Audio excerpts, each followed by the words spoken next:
Hello everyone, welcome to the smart IAS.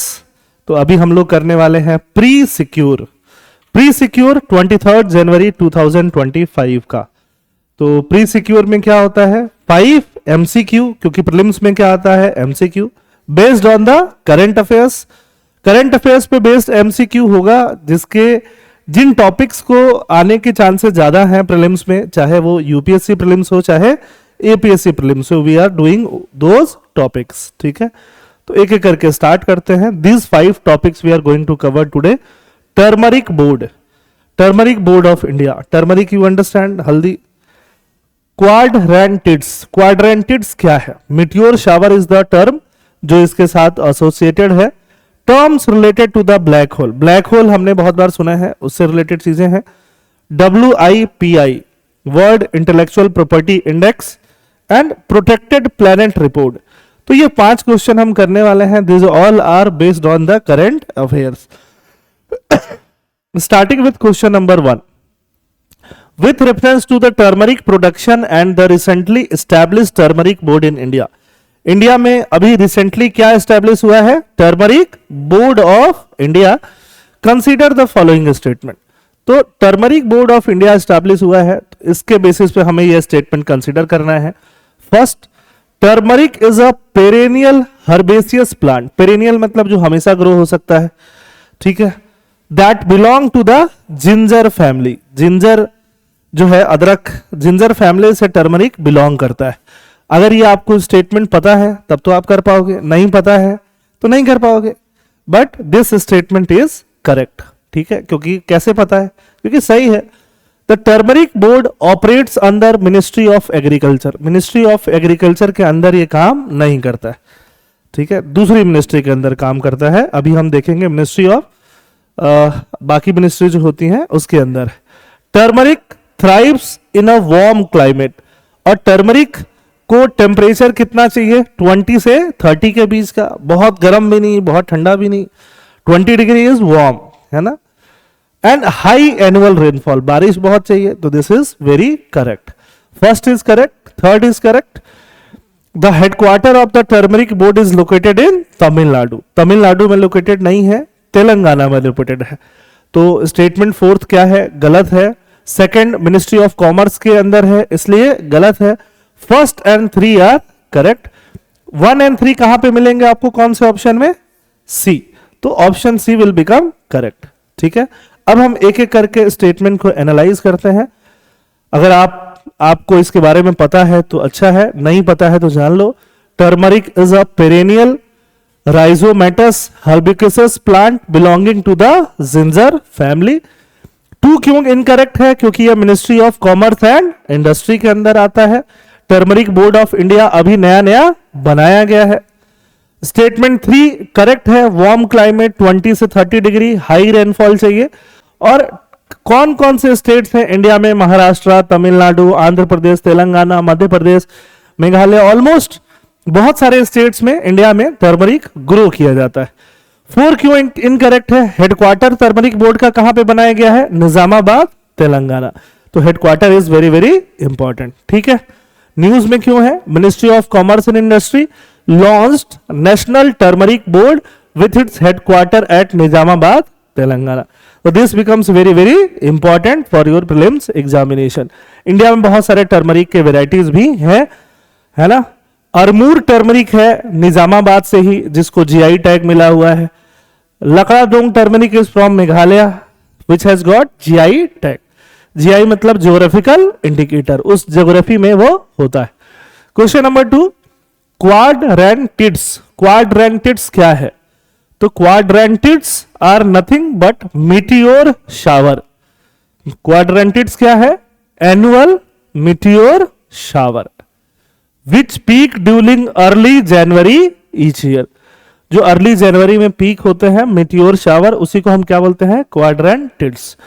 अब बात आती है कि मीटियोर शावर क्या है, तो आई विल एक्सप्लेन। पहले स्टेटमेंट्स पढ़ते हैं। First statement is correct.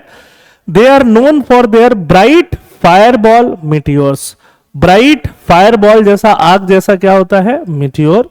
तो ये भी स्टेटमेंट सही है। They are best viewed in the southern hemisphere. Best है ना। तो we have two hemisphere, northern and southern, but it is best view in the northern hemisphere, that's why it is incorrect. Visibility of quadrantids only depends on the location and not on time. तो time पे भी depend करता है और location पे भी. For that reason it is incorrect. तो कितने स्टेटमेंट सही हैं? फर्स्ट एंड सेकंड, तो ओनली 2, है ना. तो ऐसे करने से हमें पता भी चल रहा है कि स्टेटमेंट में क्या क्या चीजें हाईलाइट करनी होती हैं. समझ में आ रही बात, है ना. ठीक है, तो ओनली 2, तो सेकंड का आंसर क्या हो जाएगा? B.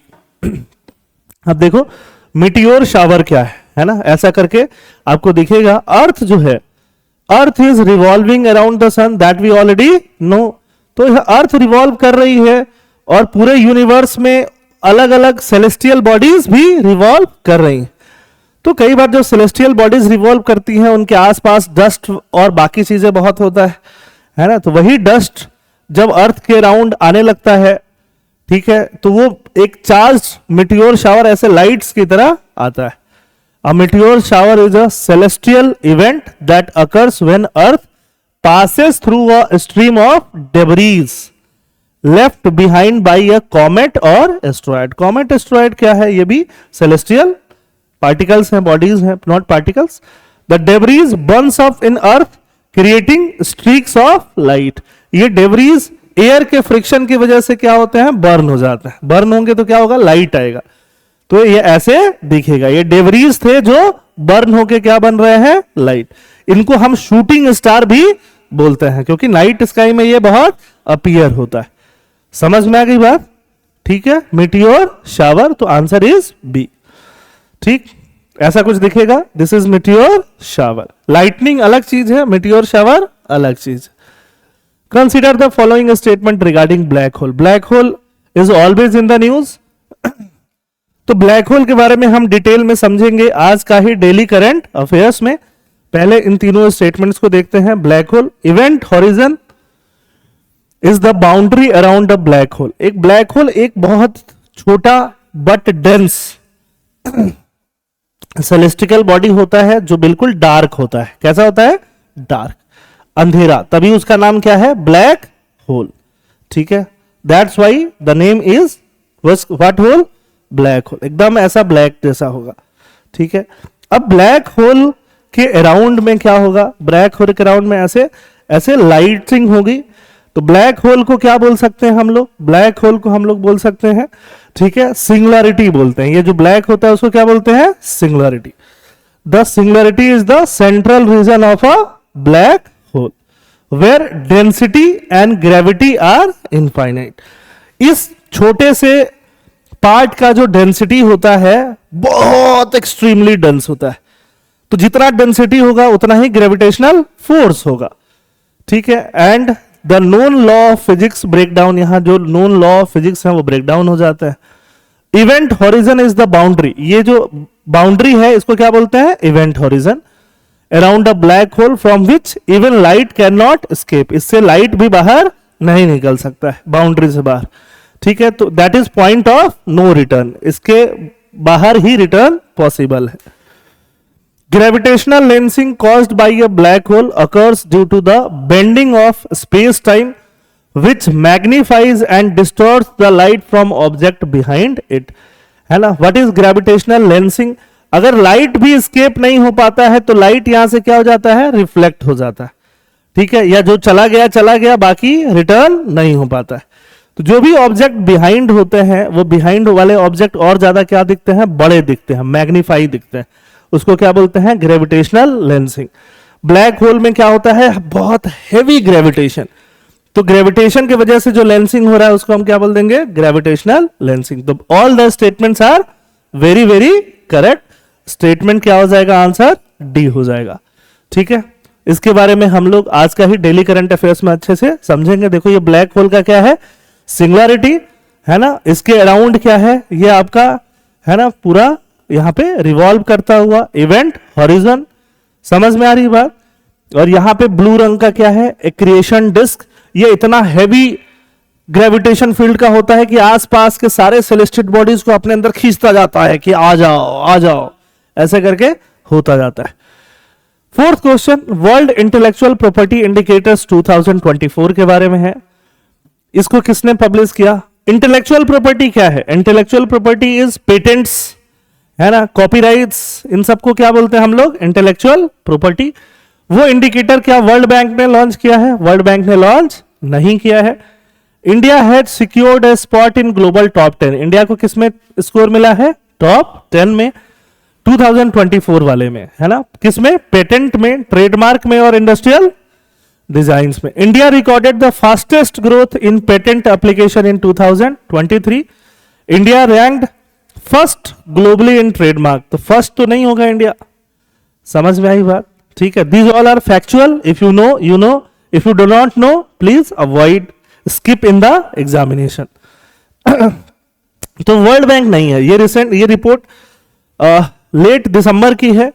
World intellectual property organisation ने इसको रिलीज किया है, वर्ल्ड बैंक ने नहीं, इसलिए स्टेटमेंट 1 क्या है? गलत है। इंडिया है ग्लोबल टॉप 10 फॉर ऑल 3 की इंडिकेटर्स में, इंडिया ग्लोबल टॉप 10 में है, सेकंड इज करेक्ट, है ना। India experience the largest growth in patent application. India का पेटेंट एप्लीकेशन में ग्रोथ क्या था? लार्जेस्ट। तो third is also correct. Fourth क्या है? गलत है। गलत क्यों है? क्योंकि इंडिया जो है फोर्थ है in the world in terms of trademark filing. Growth में, पेटेंट ग्रोथ में हाईएस्ट है, बट कितना ट्रेडमार्क फाइल हुआ रहा है उसमें? फोर्थ है। तो इसलिए आंसर क्या आ जाएगा? 2 स्टेटमेंट जो है करेक्ट है, तो 2 स्टेटमेंट, फोर्थ का answer B.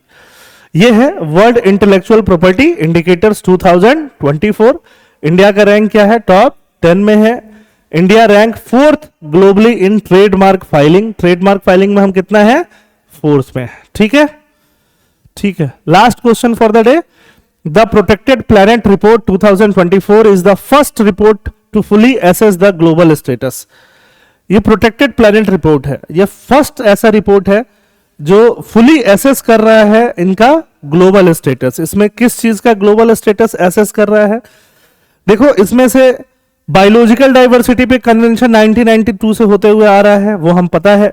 Paris agreement is about climate change, that we no.